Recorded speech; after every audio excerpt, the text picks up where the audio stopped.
Hey guys, I just want to let you know that if you haven't noticed yet, but the teaser trailer for Godzilla vs. King Ghidorah War of the Titans was uploaded on November 3rd, which is also the 65th anniversary of the original Godzilla film's release. Happy birthday to you. Long live the king. Anyway, if you want to know what it is, it's essentially a rewritten story of the original 1991 film. So I'm trying to rewrite the entire story from scratch. Anyway, as always, stay tuned for more information on that project. Thank you for your support, and let the show begin. You know what's really interesting? The giant monster boom of the 1960s was overwhelming at best. 1967 alone was enough to be like, okay, there is way too much food in this dish. I need to double down on the calories. So I stuck to the 2-course meal for the right reasons. And be happy that I did. Because if I review the other films from 1967, you probably see me descend into madness.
Generation, there's always a second generation bound to happen.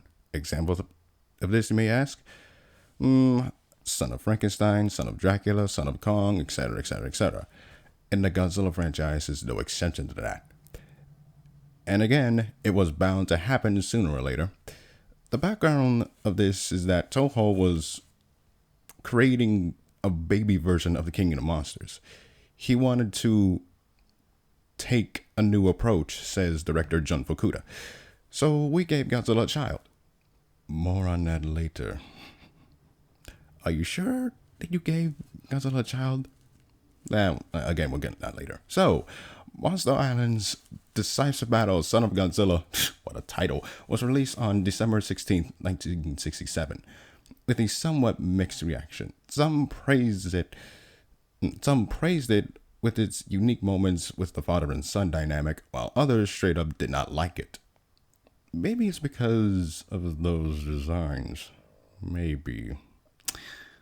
What do I think of it? Well, stick around, ladies and gentlemen, because my name is Demetrius, and this is my review of Son of Godzilla. A group of scientists on Sogya Island are preparing to use a weather control machine on said island. Oh man, and I was enjoying my time in this place. God, some man-sized praying mantises may have been an annoyance, but they continued on with the experiment. However, due to unknown interference on the island somewhere, things did not go as well, it seems. A radioactive storm, and then a massive heat wave. How are they not burned to death?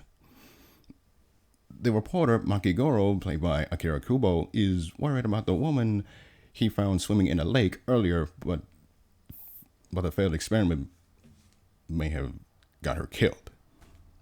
I'm sure she's fine. I'm sure she's perfectly okay, with no burns or scars. Yeah, I'm sure she's fantastic. You crazy fool.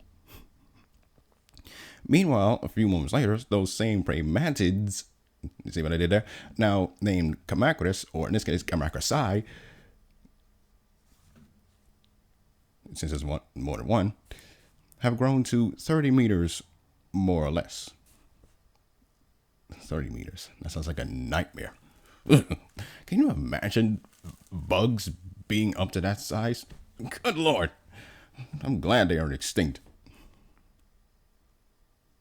Nah, I'm not thinking that possibility. Oh, they might be alive. No, they're not. And they are all drawn to a large rock pile. They mined it and found an egg. Meanwhile, in plot number 2, the girl from earlier, the psycho Matsumiya, played by Beverly Medea, comes to the camp and steals some clothing, and almost got shot in the process, pulling a Tarzan as she escapes. Approximately 8 hours later, the Kamakurasai managed to open the egg. Instead of finding some egg yolk, they found a little turd. And it's moving. Apparently, it's a baby Godzilla. How the fuck can you come to that conclusion? Like, how in the world did you come to that conclusion? How do you know that that looks like a baby Godzilla? It doesn't even look like him. Oh, speaking of Godzilla, he arrives and wrecks the camp. What is that design? Ugh. Oh, God. If you actually look at that poster, you can literally say, what is that design? And I will touch on that design later. He then saves the little turd from the giant bugs. At first, he was just going to leave the child behind, but turned back and decided to adopt him as his own child. I hope he signed the papers for that. Back on the human side, Sako runs into Maki in a cave. Bickering back and forth they were, until they reach an agreement. I'm not sure what kind of agreement that is, but yeah, might work out in the end. Sometime later, the little turd, now named Minera, even though he wasn't given that name in the film, but he was later afterwards, grew up to be a medium-sized turd. Seriously, he didn't change at all. Well, he did change in the face, but the body almost remained the same, but gray-colored. He's a gray-colored turd. But like I said, less ugly, but that's not saying much. One game of jumping over the father's tail later, he runs off and ends up bumping into a couple, friends in Maki and Psycho. The latter of whom decides to throw a piece of fruit in its mouth. Seriously, that arm, she needs to try out for the NFL. Yeah, sign that lady up. Make her the first one in the NFL to ever throw a football that far. Hashtag gender equality. Then suddenly Godzilla stomping through the forest, telling the child to get back to the rock house. Minera, just like any other disobedient child, responds with falling flat on his back, throwing a temper tantrum and whining like a donkey. Oh, you think I'm joking? No, he actually whines like a donkey. I'm not going to recreate that sound because I might probably get nightmares. Godzilla, having none of it, understandable, drags him by his tail, shunning him to shut the fuck up, or else I'm going to smack him in the back of the head. Child Protective Services, or in this case, PETA. I'm pretty sure PETA would not let you treat a child like that. Neither would Child Protective Services, if he even knows them. Later that evening, the 3/4 of the crew have fallen ill, and the only medicine that can be found on the island is in the Red Lake, which is the exact area where Godzilla and Minera happen to be. Speaking of, Godzilla is teaching the child the ways of the king of the monsters. The first test, the roar.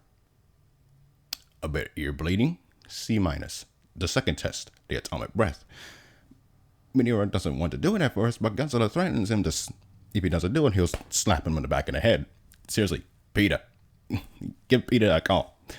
Minera can only perform atomic rings. Atomic smoke rings. Which is actually kind of impressive. Well, he would try to do it again, but his tail was stomped on, allowing him to shoot atomic breath properly. A few seconds later, Minera is able to do it on his own. Kawaii or cute. The next day, the scientists decide to try the experiment again.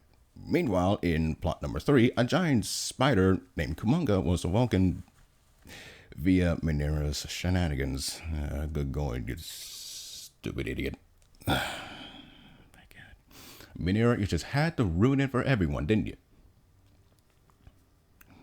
Jesus. Now, speaking of, he captures the child and Kamakuris and kills the latter. It was about to kill the former until Godzilla comes in and saves him. Again. For like the third fucking time. Meanwhile, back in plot number 2, the experiment is a success.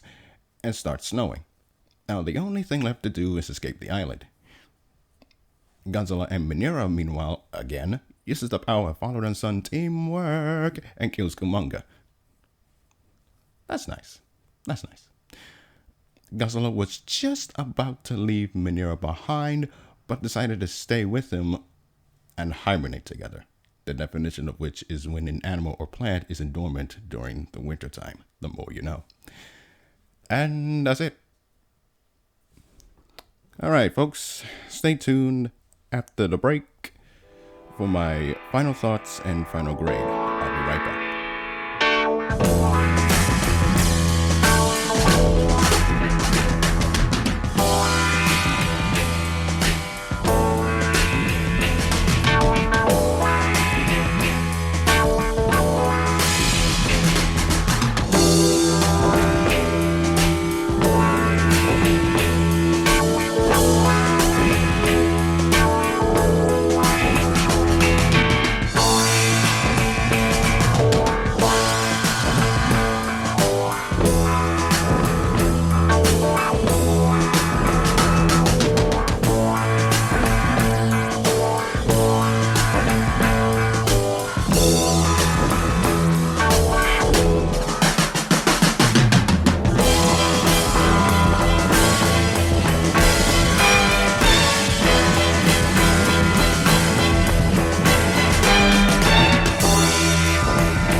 I mentioned in my King Kong vs. Godzilla review that I did not like the balance between comedy and the serious aspects of that film. But here, I can tolerate it here because the movie was made that way on purpose. I genuinely had a chuckle or two and a few gags here and there. The human characters are mostly enjoyable, the usual standard good for these types of movies. The monsters are sort of the same way as well. Keyword sort of. Kamakuris and Kumonga are, let's be honest, they're generic. And I'll be honest, when they are on screen, I reach for the nearest flash swatter or looking for a giant boot. Okay, Godzilla's new design is meh. The body is alright, but that face ruined it.